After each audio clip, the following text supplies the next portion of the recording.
Vayan después de que termine el programa, a escuchar Olor a Goma Quemada de Rafael Amor. Esto es parte del ciberpatrullaje, sí. Patricia Bullrich. Recomiendo mucho a Rafael Amor, que la verdad, gran cantautor argentino.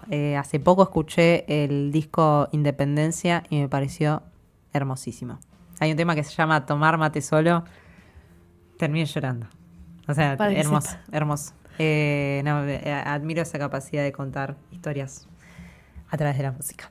Pero bueno, vamos a pasar a otra cosa mariposa, porque ya está del otro lado nuestro queridísimo nazareno Nahuel Santucho Rey, ahí con nombre completo, que nos viene a traer una nueva columna. Esta vez no acá en el estudio Emilia Camaitacuri, pero le van a poder ver la caripela. ¿Estás del otro lado? Estoy del otro lado. ¿Escuchás? ¿Cómo andan, compañeras? Bien, ¿vos cómo andás? Bien, también no puedo estar en el estudio porque anduvimos con problemas técnicos, me quedé sin movilidad.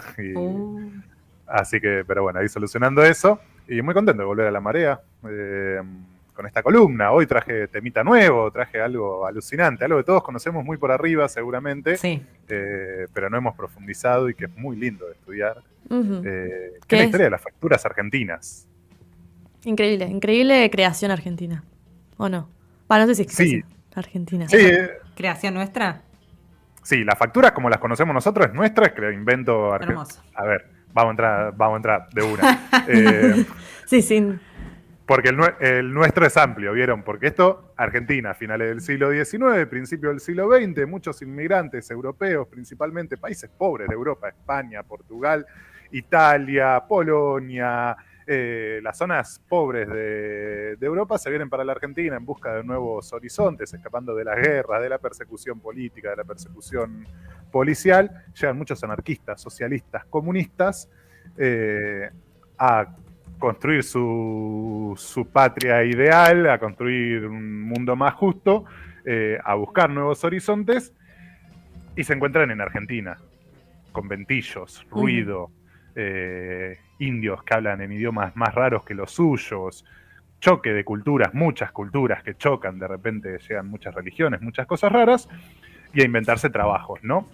Crecimiento demográfico, se dispara la población argentina, pocos salarios, muy bajos además, vamos a comer lo más barato que hay, lo más barato es el pan. Por ende, se vendía mucho y generaba mucho trabajo, entonces muchos de estos inmigrantes se van a empezar a hacer panaderos. Entre ellos vamos a nombrar y vamos a traer dos nombres importantes que quiero que se los anoten, que son Enrico Malatesta y Héctor Matei. Italianos los dos, Malatesta era de Nápoles y Matei de Livorno, dos ciudades italianas con una tradición de lucha obrera impresionante, con una tradición de pueblo, zonas industriales, además muy pobres de Italia, al día de hoy pobres, digo, por algo la figura de Maradona pega como pega en Nápoles. Van a llegar a la Argentina y en 1887 van a fundar la Sociedad de la Resistencia de los Obreros Panaderos. Toma, a la mierda. La. Sí, anarquistas, Malatesta era más anarquista, Matei era más comunista. Los dos habían participado de la primera internacional, en la cual se da la primera gran discusión entre el comunismo y el anarquismo. Iba a ser el momento de explosión de darse a conocer en el mundo de Carlos Marx y Engels. Los dos participan ahí, cuadros políticos impresionantes. Matei venía de conducir diarios, de armar prensas socialistas en toda Europa, y Malatesta, teórico, dejó mucho escrito Malatesta, conductor anarquista, él va a discutir muchísimo con el marxismo, también muy, muy ordenado. Pero bueno, van a llegar acá y van a armar este sindicato que muy rápidamente va a empezar a sumar muchísima gente. Yo estoy tratando de seguir las indicaciones, pero acá está difícil. Yo estoy rodeado de animales. Perdón, claro, sí. Yo estoy mandando órdenes de acomodar un poco la cámara, pero es verdad, puede ser un poco difícil. Sí. Pero bueno, ellos van a armar este sindicato que enseguida va a tener una prensa propia que va a llegar a todos los rincones industriales del país, van a lograr un montón de agremiación, enseguida van a empezar a tener luchas reivindicativas importantísimas, huelgas, van a ser la primera sociedad de este tipo, es decir, que no sindicaliza en grandes fábricas, sino que sindicaliza lugares de trabajo más chicos, producciones más chicas. Después, imitando el sistema de ellos, van a armarse el gremio de zapateros, gremios similares, pero los panaderos van a ser los primeros que van a hacer esto, y van a empezar a estallar huelgas por todos lados, hasta 1902, que se da una gran huelga general, principalmente en la zona de lo que hoy es el conurbano bonaerense, que era una de las principales zonas industriales del país, ya Berisso, Ensenada, La Matanza, Buenos Aires capital, Córdoba y Rosario. Va a estallar una gran huelga general con portuarios, panaderos, metalúrgicos, y ahí dicen que es en esta huelga que los propios Matei y Malatesta van a ser quienes van a dar la idea de, vamos a empezar a burlarnos un poco y vamos a empezar a hacer prensa por otro lado. Dicen, vamos a hacerlo vamos a hacerlo con el pan. En Europa se consumía ya mucho lo que es la bollería, se lo conoce, se le dice así, como en términos muy generales, que son masas dulces o saladas particulares que se suelen vender o por unidad o por docena, no por peso, y que se hacen de distintas maneras, ¿no? Ya existía eso. En Francia ya existía, estos locos lo que van a hacer, lo van a traer acá, le van a dar el toque argentino, le van a incorporar el membrillo, la crema pastelera, el dulce de leche, obviamente va a empezar a entrar en todo esto, y le van a empezar a poner nombres. Primero inventan el concepto, factura, haciéndose burla de lo que facturaban los dueños de las grandes panaderías. Y después a cada una de estas facturas le van a empezar a poner nombres burlándose o de la policía, o del ejército, o de la iglesia, obviamente anarquistas y comunistas muy enojados con la iglesia. Entonces van a hacer el cañoncito, van a hacer el vigilante, el sacramento, la bola de fraile, la carita sucia. Todo esto son los nombres que van a imponer, ¿no? Cada uno con una particularidad. Voy a hacer un paréntesis de la panadería argentina. Para mí es la mejor del mundo por el tipo de cosas que se hacen y por la cantidad de cosas que incorpora. O sea, yo no conozco mucho el mundo, pero si es argentino siempre va a ser mejor. Claro, no hay como mucha vuelta. Claro, los franceses no tienen ni idea de lo que es el dulce de leche en una masa dulce. Qué vida triste. En una masa de hojaldre dulce. Es triste. Claro, ¿cómo te levantás a la mañana y no tenés la opción de ir a la esquina y clavarte algo con dulce de leche? Un churro dulce de leche. Un cañoncito. Un cañoncito es un hojaldre seco, bien relleno de dulce de leche o crema pastelera, espolvoreado con azúcar impalpable. O sea, los locos diseñan algo, además, inventan cosas que llevan más de 100 años vendiéndose en el top, además. O sea, no hay una panadería de barrio pobre o de las zonas más ricas y acaudaladas del país que no venda estas cosas. Las harán distintas, uno la hará con manteca, otro con margarina, otro con grasa, se usará mejor harina, peor harina, le pondrán una mejor pastelera, una peor pastelera, pero en todo el país esto se vende y lo consumen todas las clases sociales. O sea, inventaron cosas que aguantaron muchísimo y que funcionó, además, porque se impuso el cañoncito haciéndose burla de los cañones de la policía, el vigilante haciéndose burla, obviamente, del vigilante, los libritos como una cuestión de reivindicativa. Los anarquistas tienen una cosa muy, por lo menos esos anarquistas del siglo XIX, muy del estudio constante, aplicado. Entonces el librito como una cuestión reivindicativa de la educación, del estudio, de la formación de cuadros. El sacramento, obviamente, burlándose de la iglesia. Pensemos siglo XIX.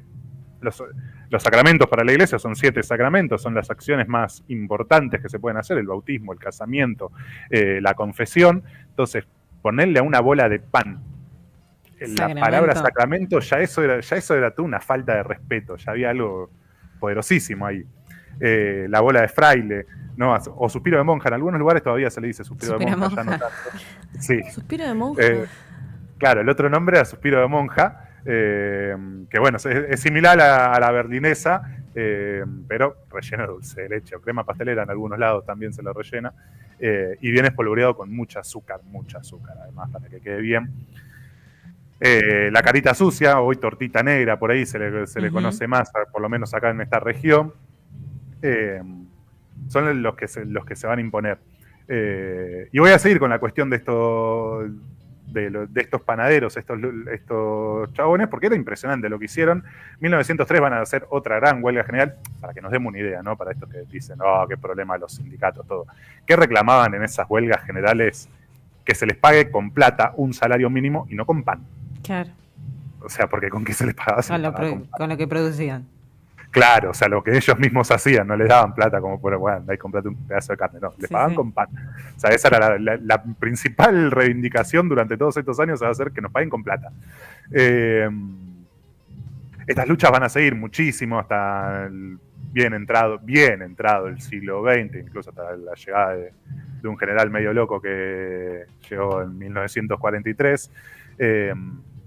Anarquistas y socialistas van a guiar las luchas de la clase obrera, llevando grandes victorias algunas, el reconocimiento de las jornadas de 8 horas, la imposición del salario mínimo, todo esto, obvio, tensiones todo el tiempo, luchas, represión, muchísima represión, persecución, al punto tal que los propios Malatesta y Mattei se tuvieron que volver los dos a Europa. Malatesta se vuelve a Italia en la década del 30 con el auge del fascismo, se vuelve para combatir a Mussolini.